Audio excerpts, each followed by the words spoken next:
Week 1 is here, Steelers fans, which means after this show, you only got one more day, Saturday, before the Steelers play the Bengals to open up Week 1. We got all the breakdowns you could want. Jenna Harner's here to join me from Channel 11 WPXI in Pittsburgh. We're going to give you two players who we think can be the key difference makers in this game that haven't been talked about enough this week. We'll also go over all our picks for Week 1. We'll also be giving you our full prediction, our turning points, and how we see this game playing out right here on the Locked On Steelers podcast. I'm your host, Chris Carter. Let's get into it. You are Locked On Steelers, your daily Pittsburgh Steelers podcast, part of the Locked On Podcast Network, your team every day.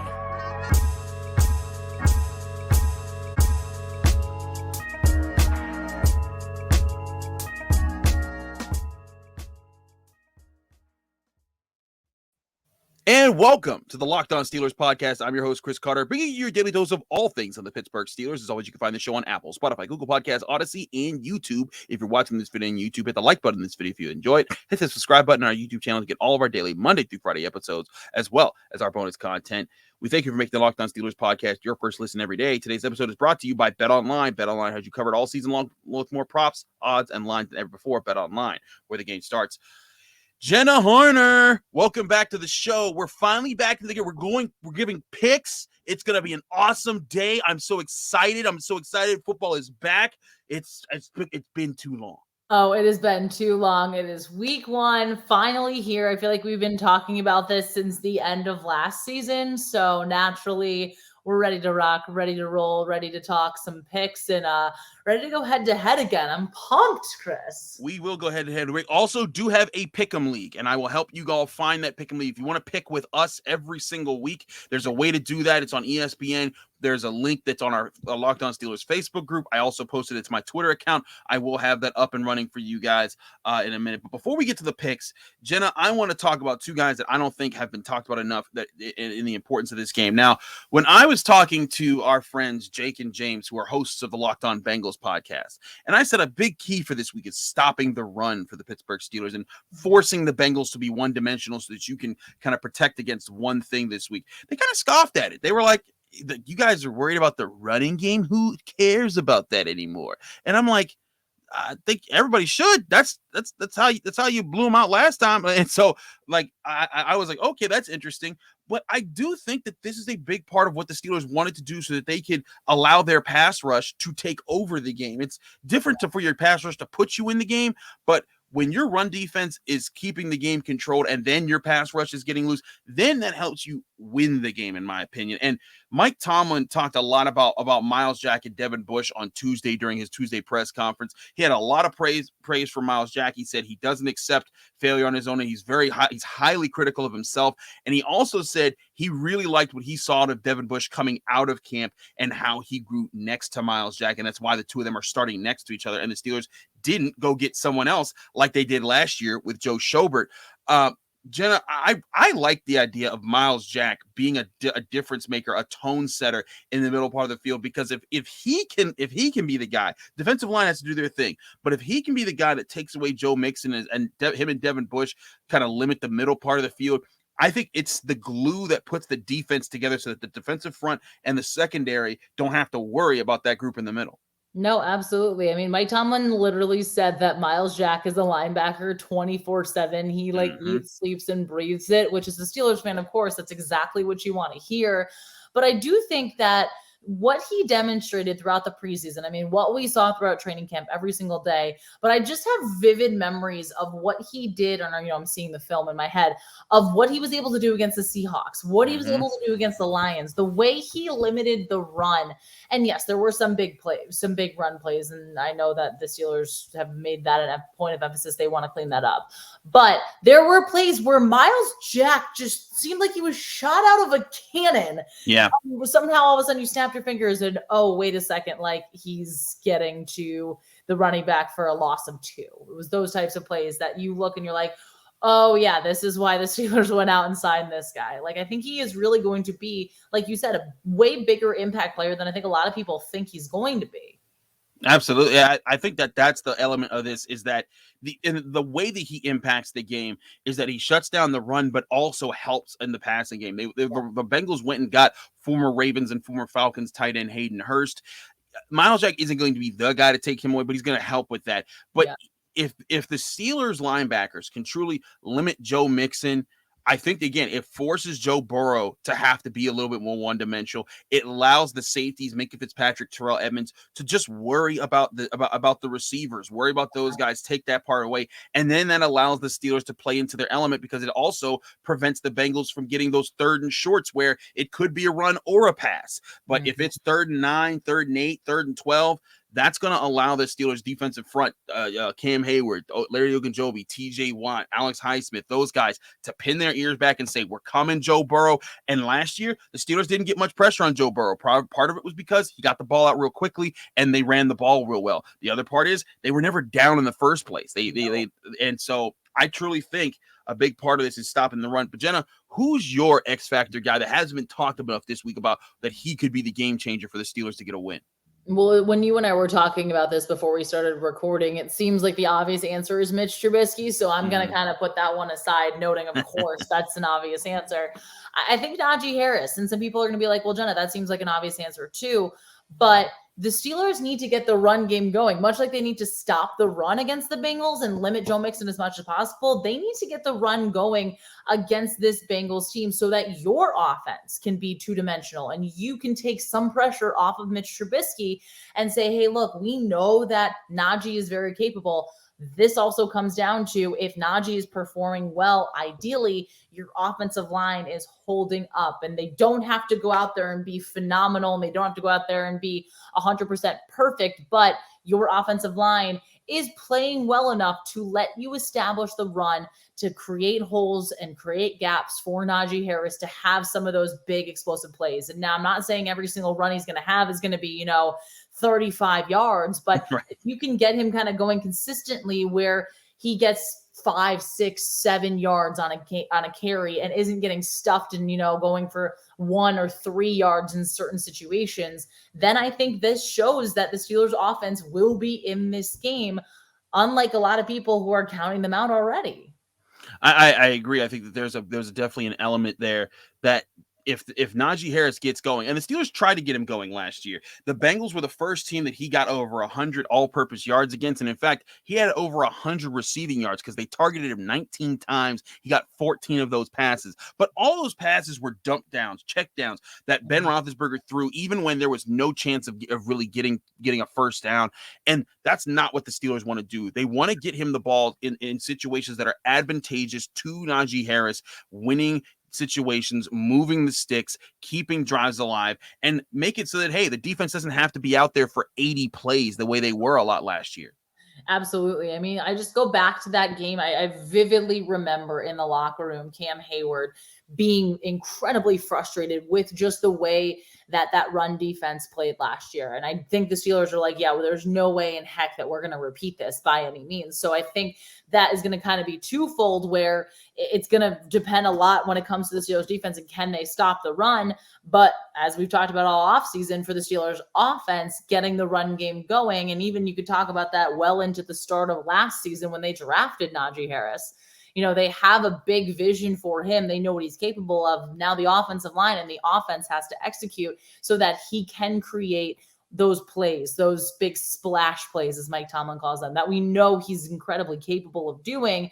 And that in the right circumstance, again, if your offensive line is holding up, you can be like, all right, we know that this is really working for us. That also opens up the passing game too. Again, take some pressure off Mitch Trubisky. Absolutely. We'll talk more about other keys to the game in a bit here on the Locked On Steelers podcast, so stay right there. We're also going to predict every NFL game. But first, we got to talk to you guys about our great sponsors at LinkedIn. Now, if you don't know about LinkedIn, LinkedIn is a great sponsor. First of all, you most likely know about it because we all had to do it for a job at some point, right? But if you're an employer out there, I'm going to help you out with this offer that they have right now. As you gear up for the fall, you need the right people on your team to help your small business fire on all cylinders. And LinkedIn Jobs is here to make it even easier to find the people you want to talk to faster and for free. Create a free job post in minutes on LinkedIn Jobs to reach your network and beyond to the world's largest professional network of 810 million people. Then add your job and add the purple hashtag hiring frame to your LinkedIn profile to spread the word that you're hiring so your network can help you find the right people to hire. Simple tools like screening questions make it easy to focus on candidates with just the right skills and experience so you can quickly prioritize who you'd like to interview and hire. It's why small businesses rate LinkedIn Jobs #1 in delivering quality hires versus leading competitors. LinkedIn Jobs helps you find the candidates you want to talk to faster. Did you know every week, nearly 40 million job seekers visit LinkedIn? Post your job for free at linkedin.com/LockedOnNFL. That's linkedin.com/LockedOnNFL to post your job for free. Terms and conditions apply.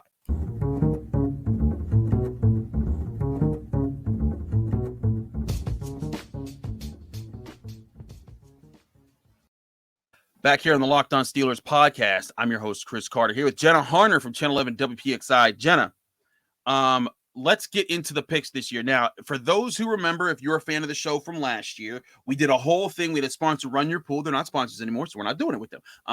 But we did do a year-long competition. We had you, the fans, picking with us every week. I'm unsure if I'm going to be able to do a jersey promotion this year, where last year the winner got a jersey mailed to their house. That was awesome. I'm not sure if I'm going to do that this year because we don't have a sponsor for this, but we're still going to have fun. We're going to shout out the people who win each week, and we're going to do that so you can pick with me and Jenna every day. If you want to join in on the fun, there's a link that you can click in. I'm going to provide it underneath the description for this on YouTube. I'm also going to provide it's on the Locked On Steelers Facebook group. It's also on my Twitter page at Carter Critiques. So find that link, join in. Anybody can join in. Just do it one per. Don't be cheating and creating multiple profiles. That's lame.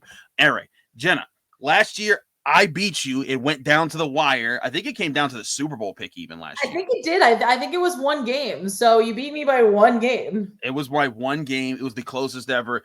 This will not be close this year because I will dominate week in and week out. We're not having this like we did last year. All right, I see how it is. It's fine. It's fine. It's fine. All right, let's get to the picks. We're going to start with, of course, Thursday Night Football is Thursday Night Football. This show is airing Thursday night after the game or Friday morning, whenever you're watching it. So we're going to exclude that game because we obviously recorded before the Bills and the Rams play. But that's an amazing matchup. I wish I'd love to talk about that one. But let's start with our Sunday 1:00 games. We've got Saints at Falcons and NFC South showdown. I'm going with the Saints, Jenna, and everyone seems to be on this bandwagon. Not everyone, but a lot of people nationally seem to be on this bandwagon. The Saints could somehow win the NFC. I don't think that far of them, but this pick's more about the Falcons being a bad team this year. Yeah, no, to me, this isn't more of the Saints being this great, oh my God, they're going to be the next best team in the NFC type thing. I just don't think the Falcons are going to be a good team. We've seen them struggle recently. I just think on paper, to me, I'm like, okay, the Saints are the better team here. This one just feels easy. This one does feel easy too. This next one's going to be interesting. It's a revenge game. It's the Browns at the Panthers. And of course, Baker Mayfield, week 1, gets to play the team that he just didn't want to be part of anymore. Baker Reagan Mayfield. And he gets to take out the Carolina Panthers. Hey, he put his middle name out there. I was just saying his name the way he signed it. You know, I'm just saying it the right way.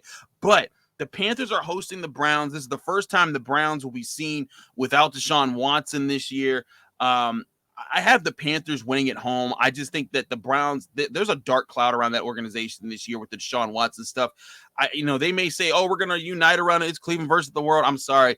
It's going to be nasty. It's going to be funky. I don't think Jacoby Brissett's that good enough to lift them out of this situation. I think the Panthers win this one. It'll be weird. It'll be close, but they'll pull it out. Yeah, this will be one of those wonky, like 16-19 games. I just have that weird, strange feeling that this is how this one's going to go. But I think this will be a Baker Mayfield revenge game, Baker Reagan Mayfield revenge game.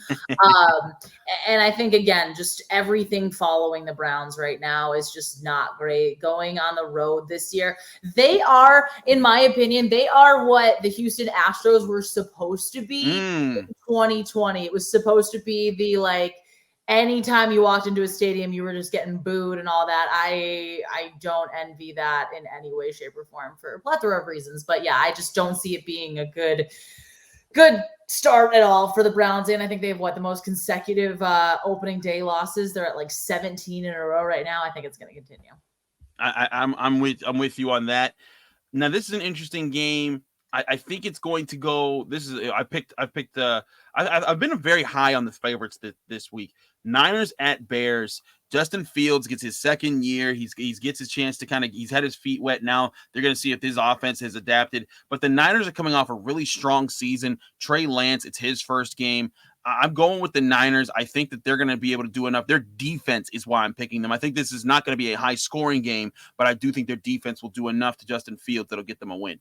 Yeah, to me, this game all comes down to defense, especially looking at two young quarterbacks on both sides of the ball here. So, or I guess, both teams, you know what I mean? So I'm going with the Niners just because I think if you look at defensively, I feel like they have way more strength in that area. And I just don't entirely know who the Bears really are and the identity that they have. And maybe this is the season that they prove it. Maybe Justin Fields goes out and lights things up. But until they prove that, I just don't have a lot of trust in them right now. Next game, another 1:00. This is one of my survivor games. Like, this is the game that I'll pick. It's Eagles-Lions, and I'm picking the Eagles all the way. I don't think the Lions stand a chance. I know that Dan Campbell is BetOnline's top leading odds man for Coach of the Year because of Hard Knocks, and everyone loves Dan Campbell and all that coach stuff. I don't care. The Eagles are going to be a good team this year. Those Georgia dudes they added up from Jordan Davis and Nakobe Dean, I think, are going to be a problem up front. Their quarterback with Jalen Hurts, he's got Devontae Smith, he's got A.J. Brown. Even if Miles Sanders doesn't play, I think this is a game the Eagles walk away with handily.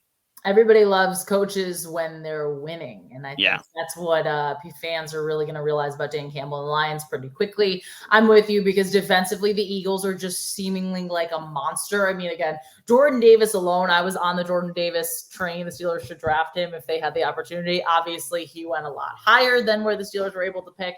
Mm-hmm. To me, I just think that Philly is going to be a team that a lot of people are talking about and actually might not make the NFC East a laughingstock this season. So, and I can say that as a Giants fan, people don't come for me. I can say that as a born and raised New York Giants fan. So I'm going to the Eagles in this one.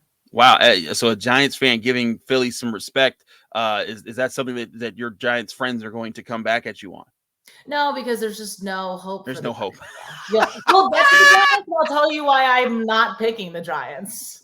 We'll get to the Giants in a bit. They have a game. Actually, where is their game? I don't see them on. Oh, there they are. Okay, we'll get to them later. Yeah. Next game, Colts at Texans. This could be another survivor game because I'm just picking the Colts. I'm sorry. This is the Texans. They're like the Pittsburgh Pirates this year. Just don't even watch. Look for exit velocity. How fast does Davis Mills get sacked? That's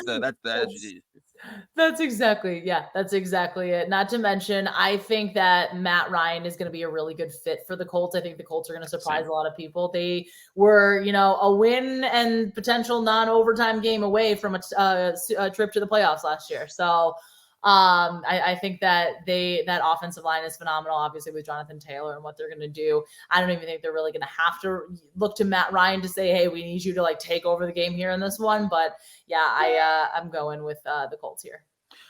AFC East showdown, Patriots at Dolphins. Of course, this is Tua Tagovailoa teaming up with Tyreek Hill for the first time. They're very excited about that. You're gonna have Chase Edmonds. You're gonna have Raheem Mostert. You're gonna have Jalen Waddle. There's an explosive offense on that side. You got that defense. But can the Patriots go in and pull this up? I actually have the Dolphins winning this one at home. I'm not so sure about what the Patriots will be doing on offense this year with Mac Jones. I know that he was okay last year, but I just think the Dolphins are in a better position to win this game. Yeah, and we know how the Patriots play when they go to Miami. Even when they had Tom Brady under center, it was not usually fantastic. There's just something weird about there. I know that the Patriots actually have been in Miami the majority of this week, doing heat acclimation and humidity acclimation stuff. I just think also there's so many question marks with that offense. I'm getting so excited. It's okay. What's happening right now? I think there's just way too many question marks with the Patriots offense. We don't entirely know who's going to be calling the plays. It's probably going to be Bill Belichick. And this is going to kind of be, is he, as much of a defensive minded coach as he is he able to say, hey, I also have a lot of offensive firepower here? I'm not sold on them. I like the Dolphins and the weapons they have better too in this one. So correct me if I'm wrong, Jenna. We've picked the same way every pick so far. That's correct. Did you pick, just because of Thursday? Who did you pick for Thursday? Even though I picked the Bills, so that's I picked the dang. So again, we don't even know who won yet, but we're picking the Bills. So you'll see if you'll see who was right there by the time you're even watching or listening to this show.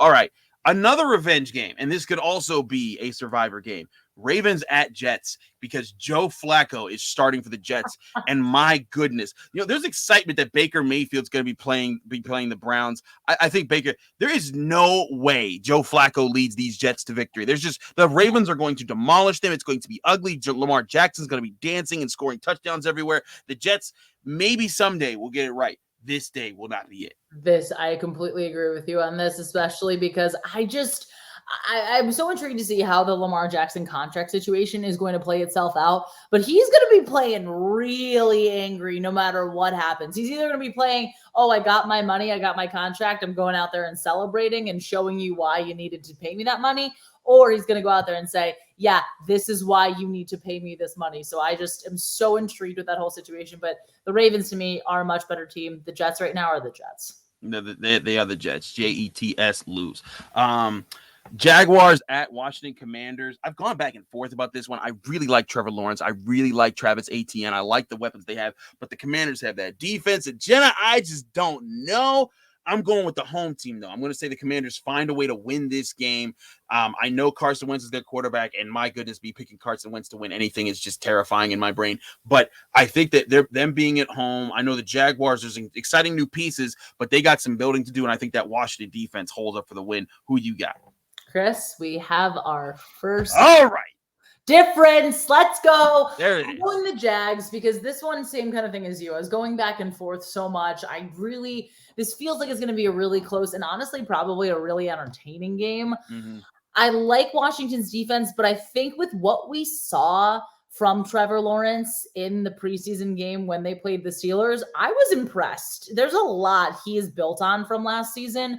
And I think having Travis Etienne back, I think the duo between the two of them is going to be really solid. And I think that defense is going to look pretty good against Carson Wentz. Absolutely. Chiefs at Cardinals. This is a big game for me. This is the start of the 4 o'clockers here. Patrick Mahomes, Kyler Murray. I got the Chiefs because I don't think the Cardinals will be all that together without DeAndre Hopkins until he returns later. They'll hang around early on in the season, but Chiefs, I know Tyreek Hill's gone, but I think Juju Smith-Schuster surprises some people and has a good day with Patrick Mahomes, and you see that Chiefs offense still carrying them to victory. Yeah, no, I agree with this one. I think this game will be closer than a lot of people anticipate just because, again, I think the Chiefs still have some things to kind of figure out. Obviously, I don't want to say figure out in that sense, but just the fact that they lost one of their top offensive weapons, you have adjustments to make. And until you're in those in-game situations, oh, this is live, this is happening, you're going to still be working some of the kinks out. It's also week 1, so really anything can happen. But I like the Chiefs in this one just because I think the Cards are still kind of trying to find their footing and take that next step. Absolutely. I'm right with you with that. AFC West showdown, and this could be the craziest division in all of football. This might be the craziest division in NFL history this year. Yeah. Raiders at Chargers for this one. The Chargers, some people have them as a Super Bowl favorite. Some people think that they'll kind of stay where they always are. The Raiders coming off a playoff appearance in what was a crazy season for them where they lost their head coach. Their last 3 first-round picks are no longer on the team, but somehow they stay afloat. They went and got Devontae Adams. He's with Derek Carr now. Is that enough to beat the Chargers? I say no, Jenna. I think the Los Angeles Chargers start out strong with the win. They're one of my teams that I think will be strong all season long. I think so too. I mean, just their offense and the amount of firepower and the amount of weapons, the amount of like top tier weapons, not even just like guys that you're like, oh yeah, they'll make a play. It's like, oh, you have Eckler, just like the amount of playmakers this offense has, and with Justin Herbert taking another step in his development too, I really like the Chargers in this one, but it is going to be really intriguing to see how they go up against the Raiders defense, because we know that was a really solid point. I mean, Max Crosby on that Raiders defense, my goodness. Justin Herbert, watch out, but I think the Chargers will just be able to win this game. I'm with you there. NFC North showdown, Packers at Vikings. The Vikings most likely missing Justin Jefferson this week. That to me, he would be, if he was on the team, I might think about it. He's not on the team. I'm not thinking about it. I'm picking the Packers. Yep, that's exactly my thought process here. I think this is also a big year for Aaron Rodgers too, and just I want to prove to people who I am, because there's been so many talks about, oh, what's Aaron Rodgers, but like not what old Aaron Rodgers was. So I think he wants to kind of quell those talks and say, no, I'm still here. I'm still me. I'm still doing all these amazing things and putting myself in the MVP race. So I think the Packers win this one, but this one probably would have been a lot closer if Jefferson was playing for Minnesota. Giants at Titans. Your New York Football Giants. Jenna, I'm picking the Titans. Is there any chance that you pick your boys to pull it out into dang? She doesn't even let me finish. She's like, no, just not happening. Absolutely not. There are going to be like maybe 2 times this year I pick the Giants. This is not one of them. The Titans are good. The Giants just don't have anything. I will say there is more optimism with Brian Daboll. I'm going to be intriguing to see how he's been developing Daniel Jones and what's kind of been working with that offense, just because of the offensive mind that he has. I just don't have faith in them right now. I feel you. Not much reason to have much faith in him right now. So not mad at you at all. I don't think you're being a fake fan there at all. You're calling it like it is. Now, Sunday Night Football, Buccaneers at Cowboys. I believe this was the week 1 matchup last year too, if I remember correctly. Yeah, it was actually. Tom Brady went after Micah Parsons quite a bit. The Cowboys are at home, and I think they're better than they were last year, but I'm still picking the Buccaneers. I think that Tom Brady, that Buccaneers team, even though their interior offensive line has been weakened, I think they have the playmakers on both sides of the ball to pull this one out. Is this another one where we differ? Or are you also going with the Bucs? No, I'm with you on this. I'm going the Bucs because, Chris, it's the year of our Lord and Savior, 2022, and we are still not picking against Tom Brady. There's no reason to. You don't do it. And what? I said you don't do it. You don't. There's still no reason to until he has like a 4-5 game slump. And even then I'm like, you know what? This is the week he comes out of it. So you could never I will not pick against Tom Brady. There's very few times I'll do it just because of, again, until he shows any sort of decline, I can't, pick against him. I'll pick against Tom Brady, just not this week. I think that he'll be fine this week, and we'll see that going on. Last game, Monday Night Football. I don't think we need to break this down too much. Revenge game, Russell Wilson in Seattle playing the Seahawks. I'm going with the Broncos. I think they're going to demolish the Seahawks. Yeah, Broncos offense immediately looks so much better than the Seahawks offense. I feel bad for Seattle fans, but yeah, going with Denver because Russell Wilson or Geno Smith / Drew Lock. I'm going with Russell Wilson. Absolutely. It's just exactly. It's all you had to say right there. Russell Wilson or Geno Smith / Drew Lock. That is the difference there. Yep. There's that. I guess it's also a revenge game for Drew Lock if he were to play, but Geno Smith's the starter. Anyways, who cares? Broncos winning. Yeah. We're going to break down Steelers Bengals. Of course, we didn't give that prediction yet. We'll break that down in just a minute here, so stay tuned on the Locked On Steelers podcast. But first, we got to talk to you guys about our great sponsors, BetOnline. BetOnline.net is your number one source for all your betting stats and sports information. Find all the latest sports developments, league reviews, and news, including the NFL season that is here. You can get all your betting lines, all your prop bets, everything at BetOnline.net. Also, with Major League Baseball getting closer to the playoffs, you want to get on that action until all that can be happening at BetOnline, your continued source for all your sports wagering information from live betting to playoffs, esports, and more. Head to the website today or use your mobile device to learn more about the trends in the action when you visit BetOnline, where the game starts.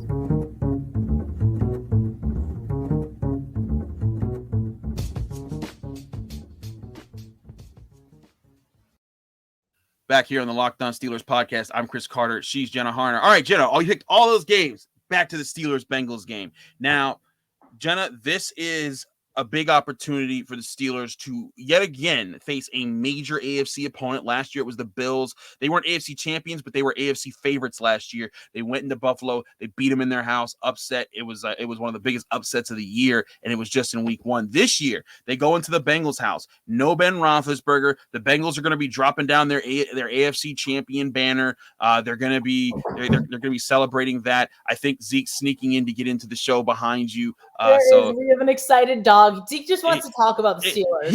Zeke heard Steelers. I'm coming in. Zeke, of course. Steelers, we're picking game. We're going in. Zeke is, of course, our adorable pup that's on Jen's side of the camera. There he is. If you're looking on YouTube, you can see he's like, whoa, I'm not trying to get on camera. But anyways, let's get into this game.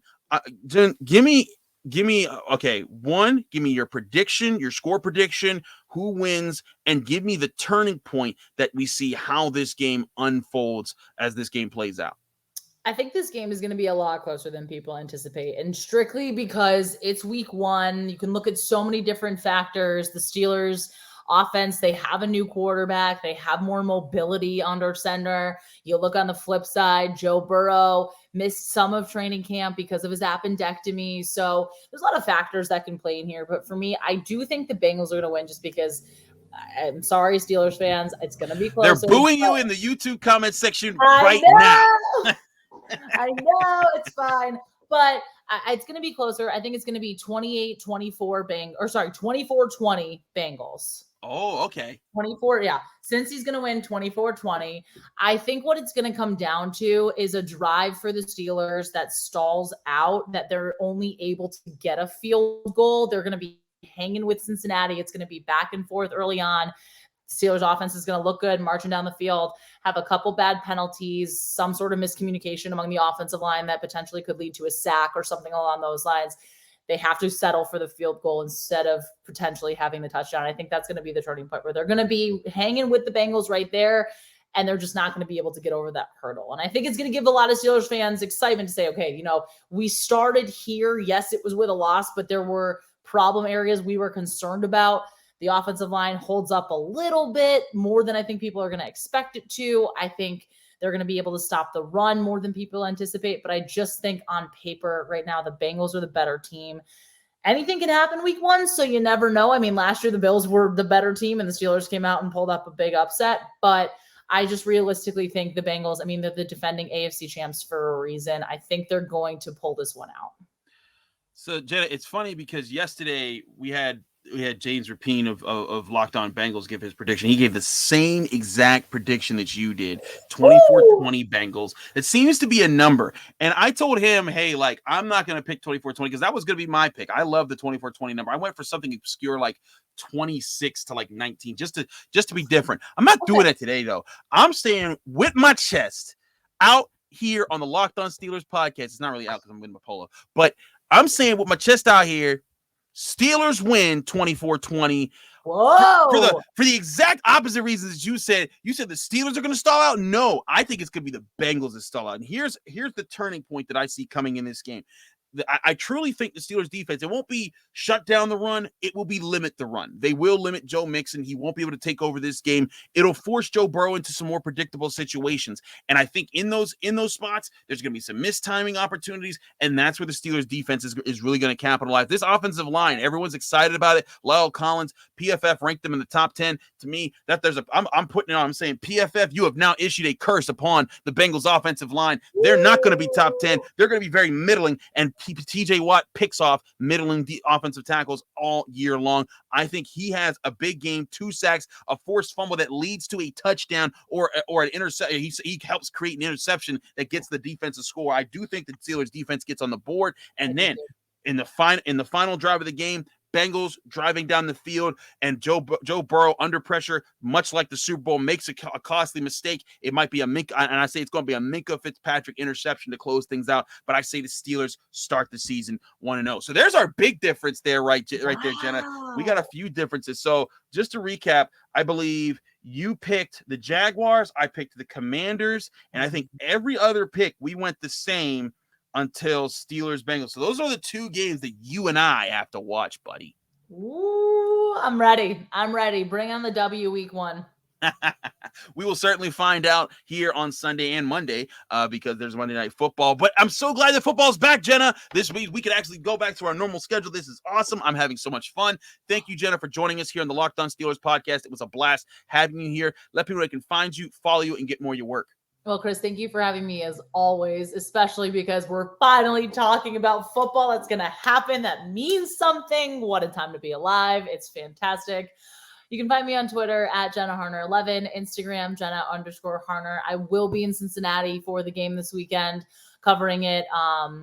And I'm super pumped to be able to do that. So definitely also post-game, tune into WPXI for our fantastic post-game show that we do there as well. You can live stream it if you're out of market too. So definitely tune in. We'll have all the post-game locker room access, everything after the Steelers' first game of the season.